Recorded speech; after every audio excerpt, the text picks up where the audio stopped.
Good evening and welcome to Tucker Carlson Tonight. Last week we noted that it seemed a little strange, a little odd, that former CIA Director John Brennan still has a high-level security clearance.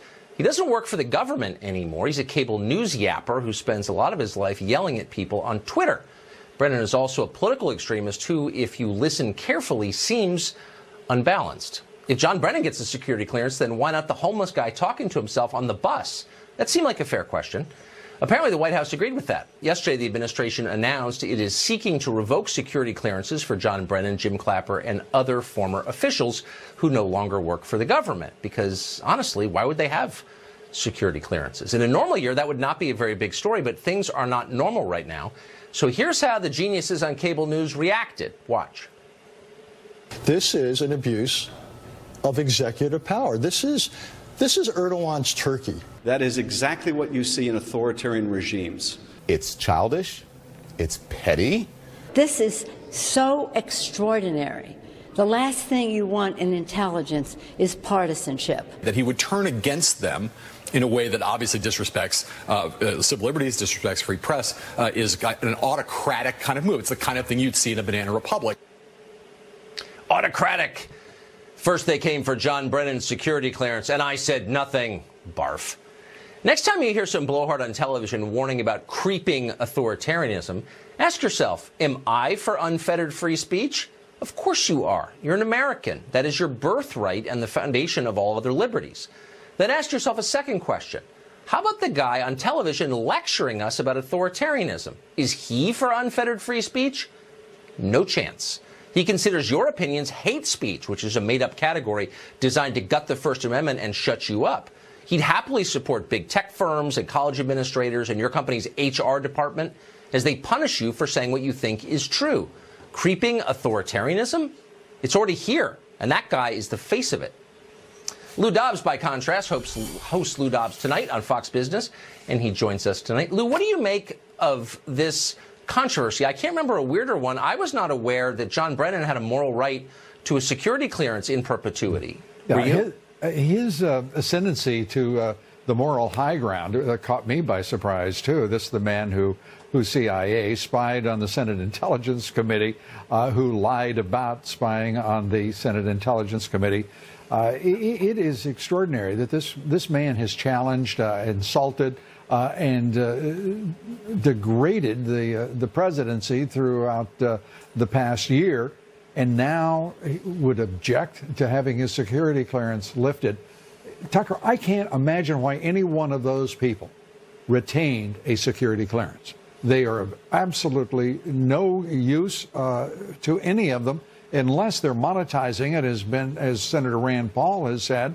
And I thought, frankly, your discussion with Rand Paul hit exactly the right note in questioning the existence of security clearance for former officials, period, for any reason. Well, I mean, he's a cable news yapper. He's a consultant to cable news, and so is Jim Clapper. And they have the highest level security clearances. And it raises the question then, like, why don't I have one? Or why don't you have one? I mean, what could possibly be the justification for that? Well, I don't know about you, but I'm holding out for subpoena power. I would much prefer subpoena power. You get the clearance, we'll have lunch and go from there. I think this is just an absurdity that it exists at all. Think about Clapper and the quality of people that were in the Obama intelligence, leading the intelligence community under President Obama. Clapper, I will leave Michael Rogers, the head of the NSA, out of this. He is a sterling quality individual. But Clapper and Brennan and Comey, are you kidding me? Why in the world would they have security clearances? And then you see these former liberals in good standing defending this, and it makes you realize that whatever Trump is for, they're against, and vice versa. So it's very easy to bait them. All of a sudden, they're for MS-13, and they're for, acting in porn movies as a noble profession, and they're for demented former CIA directors having security clearances. I mean, how easy would it be to get them to take totally insane positions just by telling them that Trump is against it? Well, I don't think it would be difficult, as you point out, at all.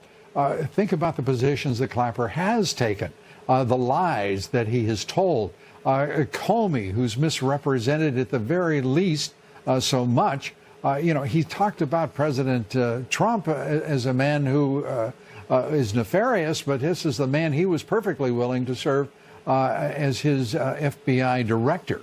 And the list goes on. The madness and the intrigue here is overwhelming, I suspect, to most Americans. Because first, they didn't know that these people had security clearances still. They didn't understand why they got them in the first place and ascended to the top of their agencies. And the fact is, whether it's the FBI, the CIA, the DNI, what were their great accomplishments and achievements in leading the intelligence community? Was it to, exactly. It's the history of the intelligence community over the past 20 years is a sad and sorry tale. If I worked in the White House, I would convene a month-long symposium against human trafficking just to watch Morning Joe convene a panel in favor of it. Which I think would be hilarious. I will endorse that idea. I think that's a lovely idea. Amen. Great to see you. Great to see you, Tucker. Buck Thanks Sexton so much. is a former CIA analyst. He worked with the NYPD's Intel Division. He joins us tonight. So, you've worked in this world, Buck. You have a better sense of this. Does this apply across all government agencies? If I'm a rifleman in the Marine Corps, do I get to keep my rifle at the end? Or if I work in artillery, do I get to keep my howitzer when I leave? Is this kind of the way it works? There's specific law with regard to clearances, and there's also customs, Tucker. And when you're talking about former agency heads, they tend to keep them in a way that run-of-the-mill employees like me don't. And they also have, as a courtesy, they'd say, the ability to go back in and still have real-time access to classified information if, in fact, they were called in for that. That's the justification for this. But I feel like this whole debate just highlights a much bigger problem, a much more nefarious issue, and that is we have all these people lecturing us about institutions being undermined, and look what's happened to us, and the hacking of our democracy, and this can't be allowed to happen. We have the former intel chiefs of the biggest agencies of the United States government, the most sophisticated intelligence apparatus on the planet, who are actively trying to undermine now the sitting president of the United States. And they weren't the intel chief 10 or 20 years ago. They were the most recent one. What that means is that every time you've got Clapper or Brennan or others who are going on air talking about, for example, the Russia collusion case, there is at least some perception. And by the way, I think some of them have tried to enhance this with what they've said. They've danced around this, that they're drawing upon their classified knowledge to make some of these assumptions, right? They have extra gravitas. They should be paid attention to more because they were the most recent NSA or CIA director. That is insidious. I mean, this is deeply destructive to the faith that any future president could have in the previous administration's appointees at that level. And that's something I think does not get talked about enough at all here. No, I think it's a very wise point. And remind us again the point of having all these various alphabet agencies, all the intel apparatus exists only to serve the executive and to help him or her make wise foreign policy decisions, correct? Is there some other reason to have a CIA? Well, I mean, there's a lot of agencies, 17 now, I think, technically in the intel community, that someone's probably going to correct me on that one, because it's actually grown since I was in it, so that will tell you something. It wasn't that long ago.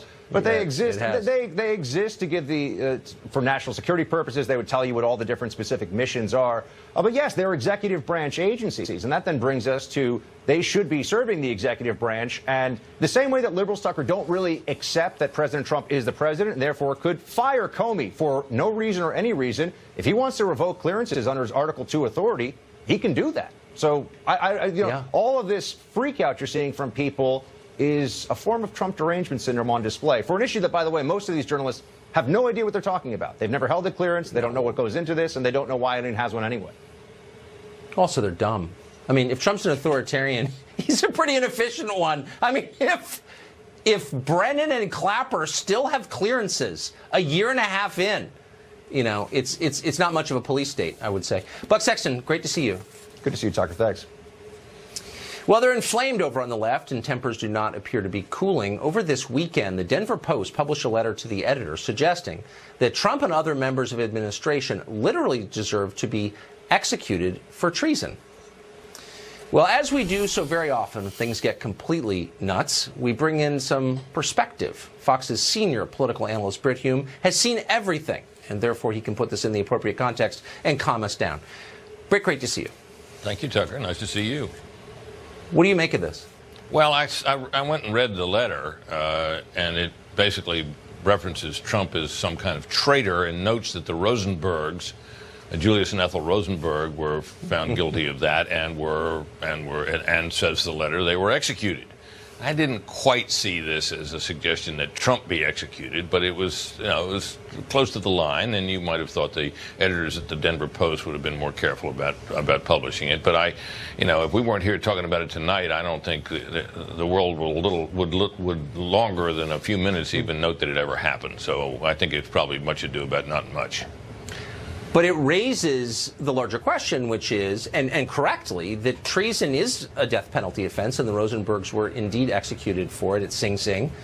And if you accuse someone of that in public, particularly if you're an elected official, you're making a pretty stout charge. You are. Well, this is the thing about this is, and it came up in your previous segment when you're talking about John Brennan, who openly accused the president of treason. We now inhabit an age of exaggeration. Everybody goes to battle stations and to DEFCON 1 over everything. So it is not enough to say that Trump unwisely sided with Putin for a period of time against the intelligence. No, it's treason, and he's a traitor. And on the other side, of course, everybody is said to be corrupt, and there's no reasoned discussion going on right now. Everybody on all sides goes completely berserk, hair on fire over everything. And and on it goes. Right now, there is a battle royal raging in Washington over the interpretation of the materials, the FISA application materials released at the end of the last week, as to their interpretation. Some journalists are writing, after reviewing them, that they support the conclusions reached by Devin Nunes in the House Intelligence Committee. Others are saying that that's all a lie, that it doesn't support that at all. I've never seen such diametrically opposed interpretations, and it's all at the highest possible decibel level, like nothing I've ever seen before. So what would happen if there was an actual crisis, if there was an attack by a foreign power, physical attack, an actual attack, not a metaphorical one, and we found ourselves at war? How would a country this divided prosecute a war? Well, it would be entirely up to the government itself. Because I'm sure that the president's critics would interpret anything as he did as a kind of wag the dog scenario, and then believe that it was false, and the intelligence had reported it was false, and so on. And nobody trusts anybody, and that extends to the Congress. It extends to the media. The competition among media outlets is more intense than I've ever seen it, and all media outlets criticize all other media outlets. Professional courtesy about that is all but gone, and we inhabit an age where everybody is at the ramparts over everything all day, every day.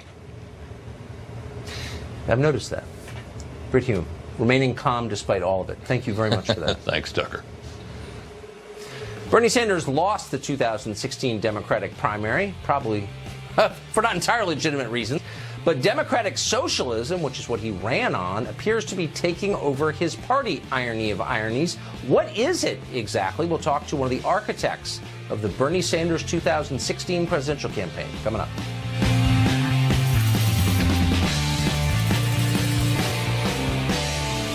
Democratic socialism has, for the last 100 years, been pretty much a fringe belief, even on the left.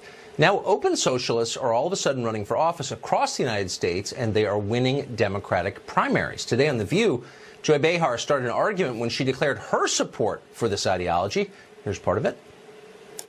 On your tax form, I think you should start paying the amount of taxes that every socialist in this country thinks you need to. They have just given this enormous tax break to the very, very wealthy in this country. That tax break doesn't have to be so generous to those really rich people, does it? Because if you don't give that money to them, what happens to that money?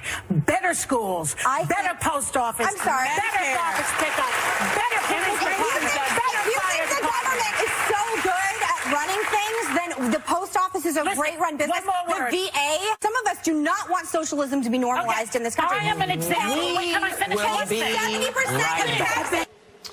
Behar did not release her own tax return, so we could see how many deductions she took. We're awaiting that.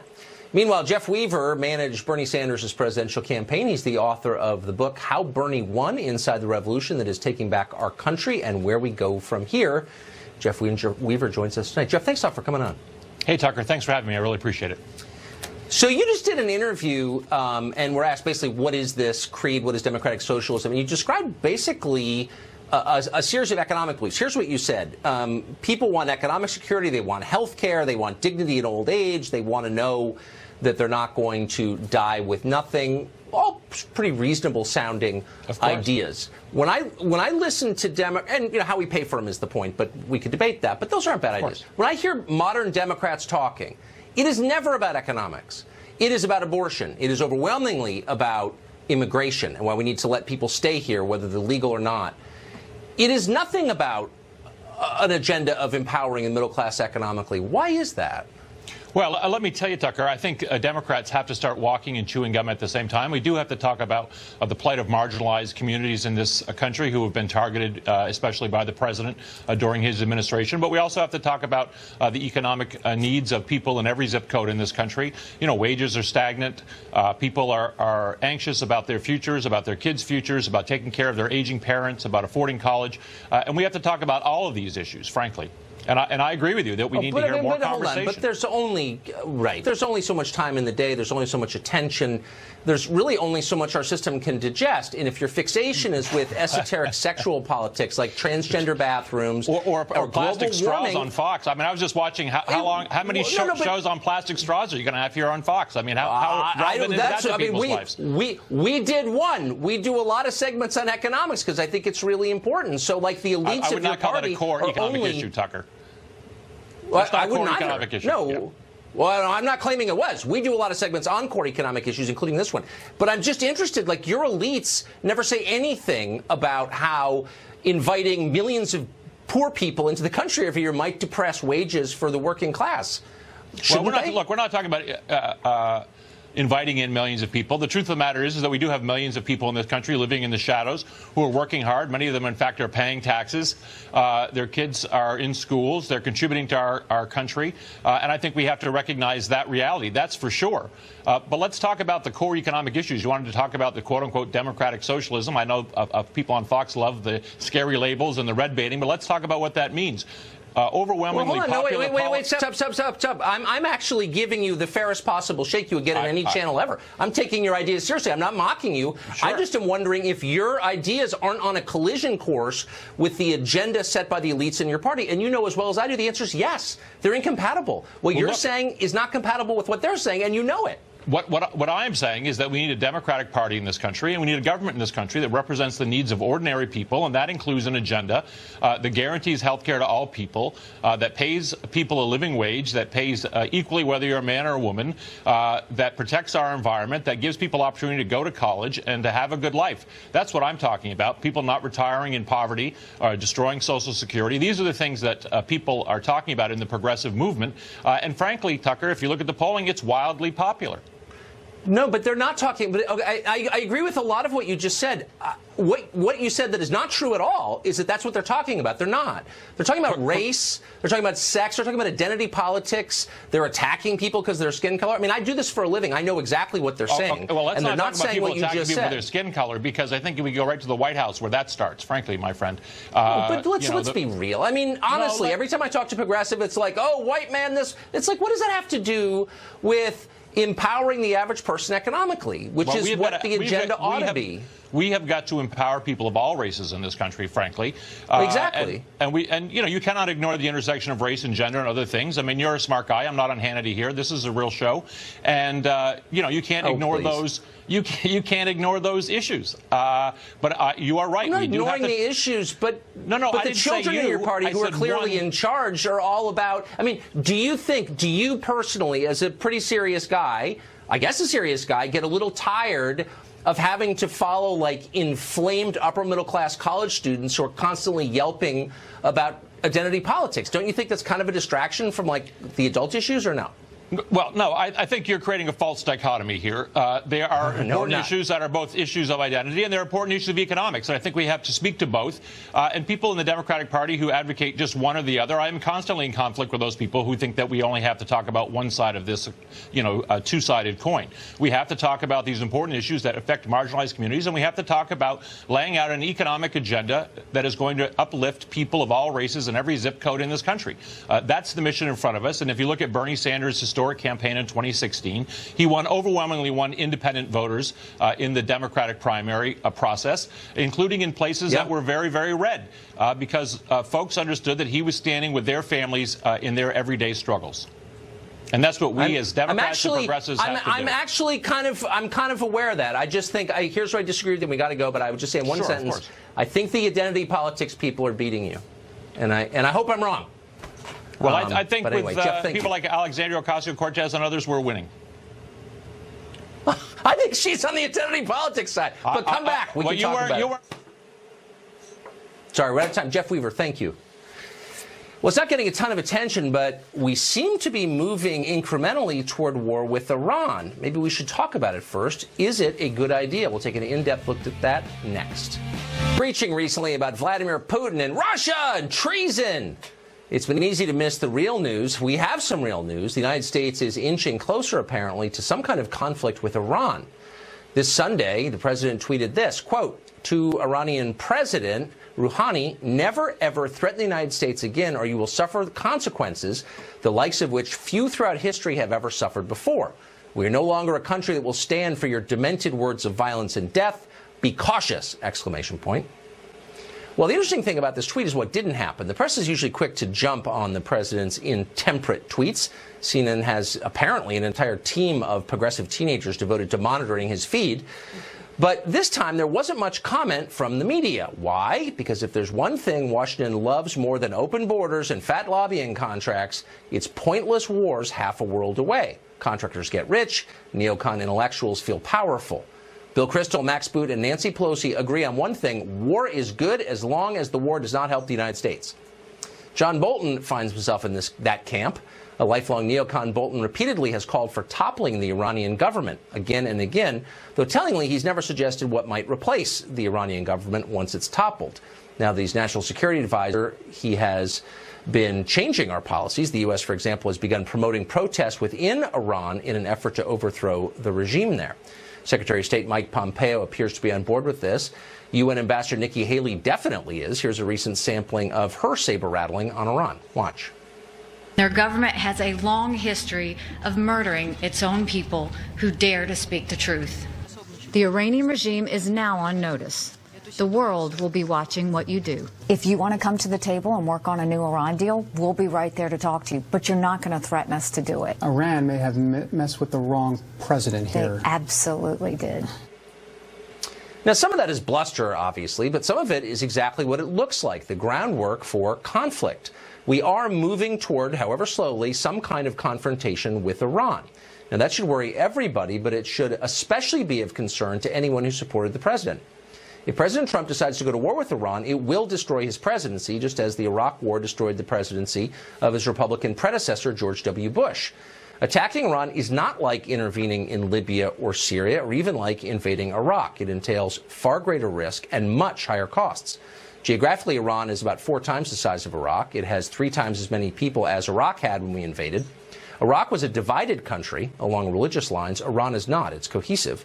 It's a much richer country, too, with a military that has spent many years preparing for a U.S. invasion. It's a formidable force. In 2002, the U.S. military carried out a war game that was widely understood to be a simulation of an invasion of Iran. It went badly. America suffered more than 20,000 casualties in a single day, and officials halted the game. So the question is not, could America beat Iran? Yes, it could. The question is it ready to try? Well, less ready than ever, actually. Compared to 2003, our country is deeper in debt and far more politically divided than it's been since the Civil War. Our military is overstretched, ask anyone in it. Meanwhile, China is much stronger than it was 15 years ago. You can bet the Chinese military will be more assertive than ever when we're tied down in yet another quagmire. Does anyone outside of Washington actually support a new war in Iran? Well, the Saudi royal family does. So do the leaders of other Sunni Gulf states. They see Iran as their greatest rival, and they'd love to have America fight a war against Iran for them. Why wouldn't they?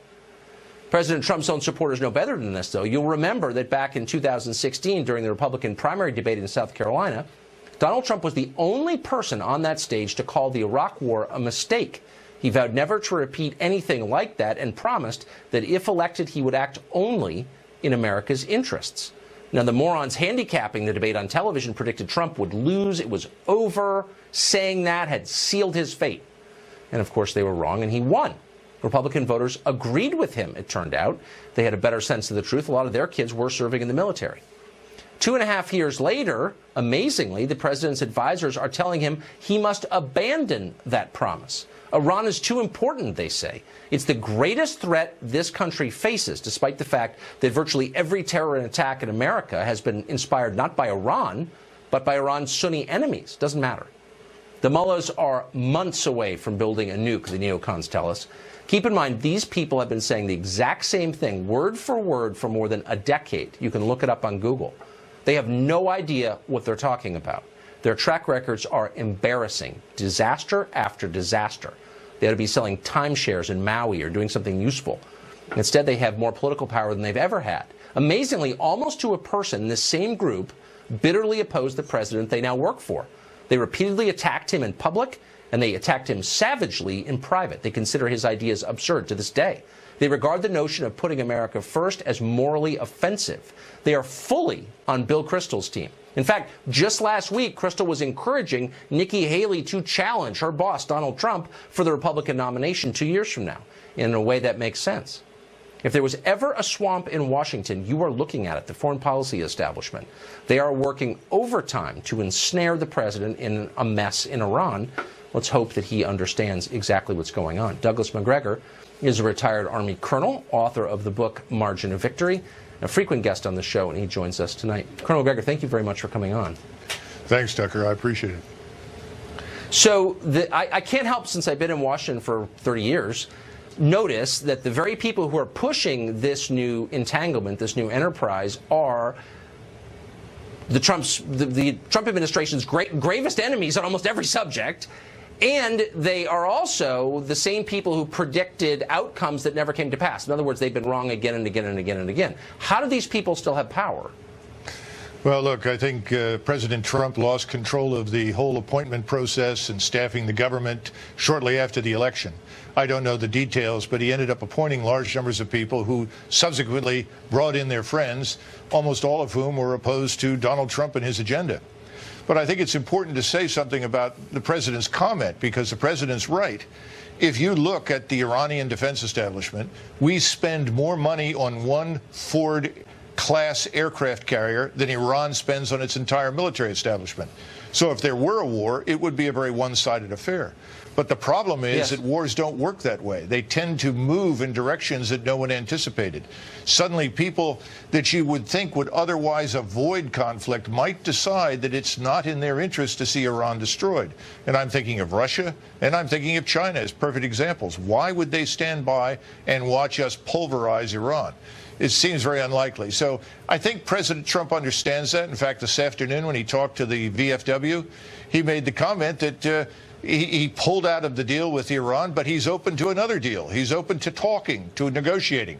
He's talked to the Russians, and he's talked to the North Koreans. That seems to have had a positive impact, certainly in Northeast Asia. We don't know what will happen in the future, but I think that's a good sign. So I think dealing with Donald Trump, understand that anyone who threatens the United States with this man in the White House should seek psychiatric care.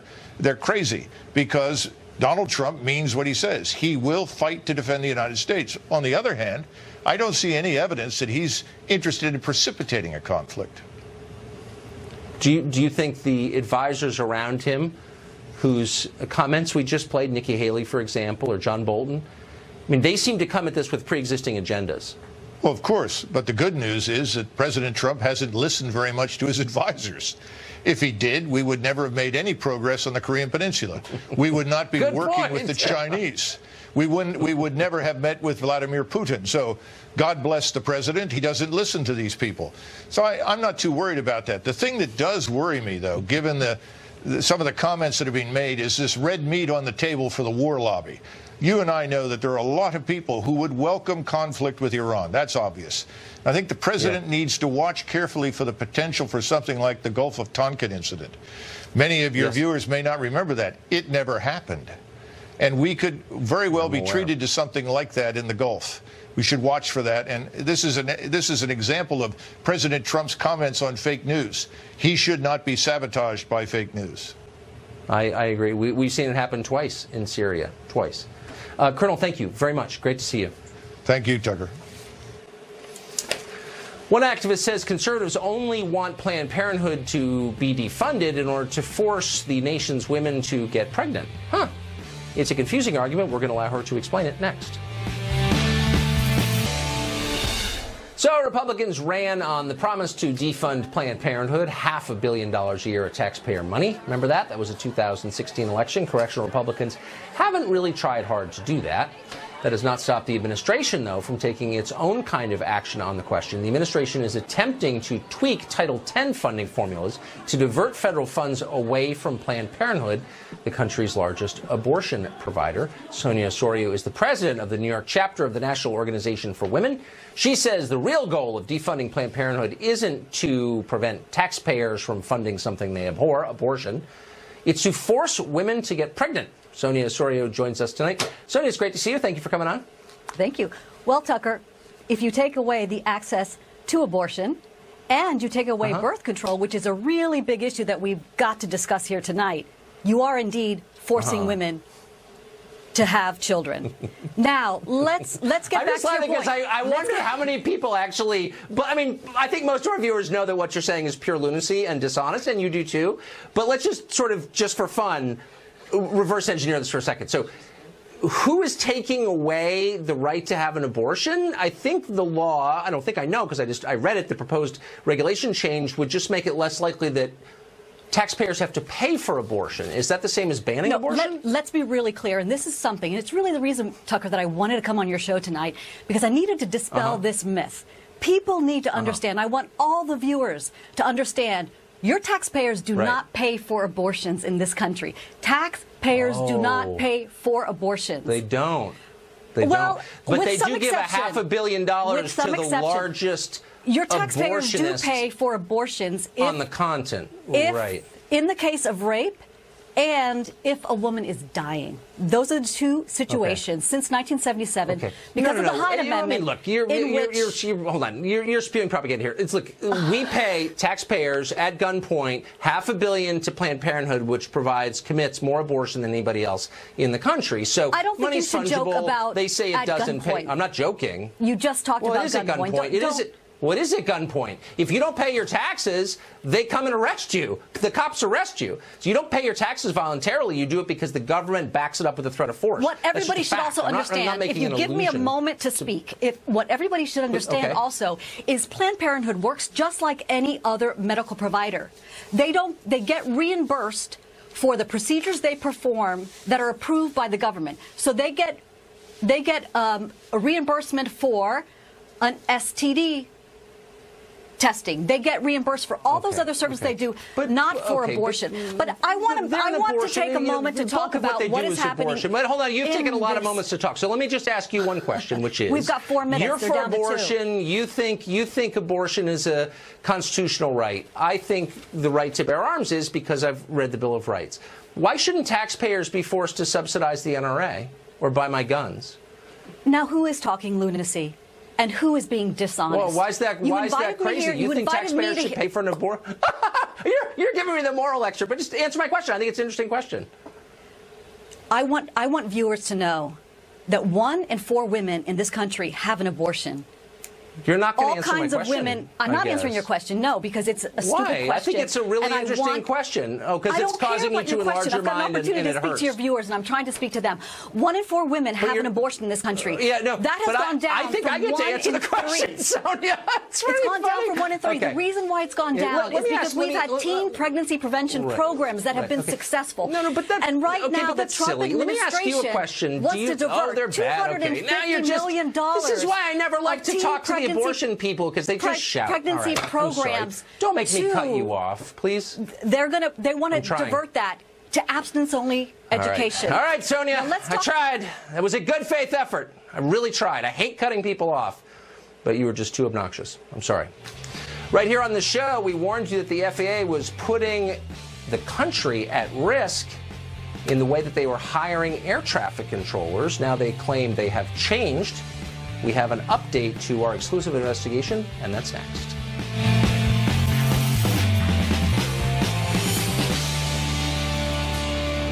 In an exclusive investigation by this program, we warned you about the war on standards underway at the FAA. In the name of diversity, federal officials devalued a skills-based test for hiring, oh, no big deal, air traffic controllers, and instead implemented a biographical questionnaire whose purpose was not hiring skilled controllers. In fact, the more skills you had, the fewer points you got, perversely. But instead, the point was ensuring the hiring of people who were of the right race.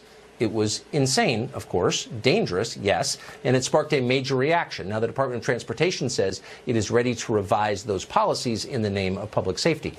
Stephen Bradbury is the General Counsel of the Department of Transportation, and he joins us tonight. Mr. Bradbury, thanks for coming on.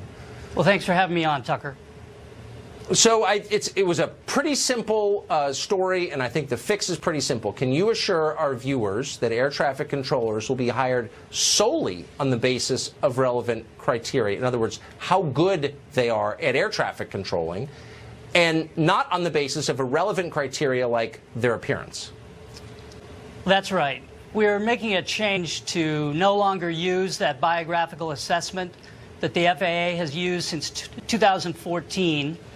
And that you featured on your show. I will point out that the version you focused on with the questions that you highlighted, which I agree are counterintuitive at best, was used for 1 year. Yeah.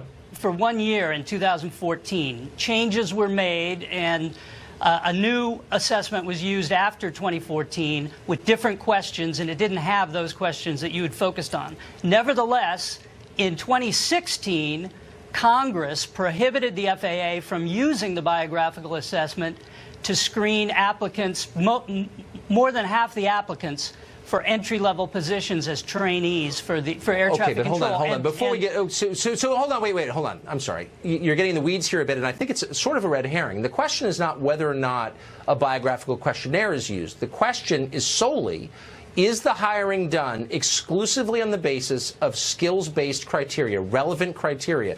Does a person's appearance, sexual orientation, parents' background, does that play any role in hiring at all? At all? No, because if it does, that's dangerous. No, at all.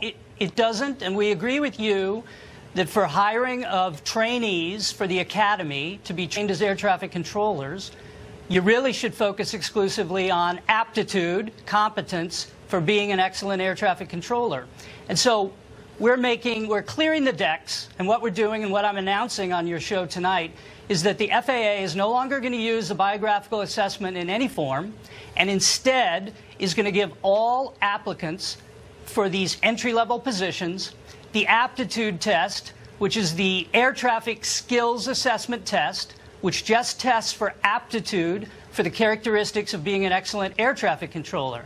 And that test is validated, it's been standardized, it's proctored test, and it's the same test that applicants take who are graduates of the Collegiate Training Initiative schools and who apply for the academy to be air traffic control trainees. And I think it's important, Tucker, to point out that what we're talking about is the incoming candidates for the academy where they get trained like a boot camp for air traffic control duties. These are not people who are hired and put on the job in control towers to be air traffic controllers. I understand. They have to go through very rigorous training at the academy, and many of them wash out. Sometimes more than half wash out. It's rigorous. They also go. Let me just say, they go through 2 to 3 years of on-the-job training as well before they can be certified as professional air traffic controllers. So I think that's important. Look, the bottom line is, hold on, wait, I'm sorry. Before we did the segment, this was still going on. So, I mean, before you take too much credit, I'm glad you made the change,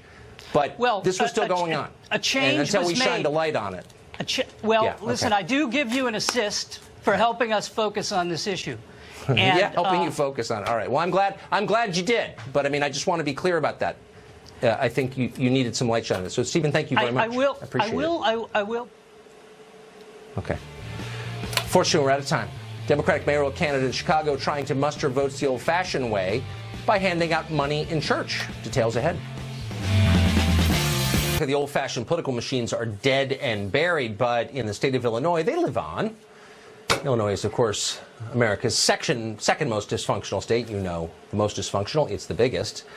Democratic mayoral candidate Willie Wilson, appeared at a Chicago church on Sunday. He began handing out bundles of cash to parishioners, ostensibly to help them pay their bills. Overall, he gave away more than $200,000. Here's the amazing thing. He says it's totally unrelated to the fact he's running for mayor. Amazing. Just a generous man. The state election board says no laws have been broken. Of course not. They're never broken in Illinois, and we wouldn't want to impugn the integrity of Illinois politicians. It does make you wonder, why is Blagojevich rotting in prison until he's old, by the way? When you've got a city like that, is Rod Blagojevich really the most dangerous person? I hope he gets a pardon, actually. That's it for us tonight. Tune in every night at 8 p.m. to the show that is the sworn enemy of lying, pomposity, smugness, and groupthink. Not an easy thing to pull off in 2018 when everybody's crazy.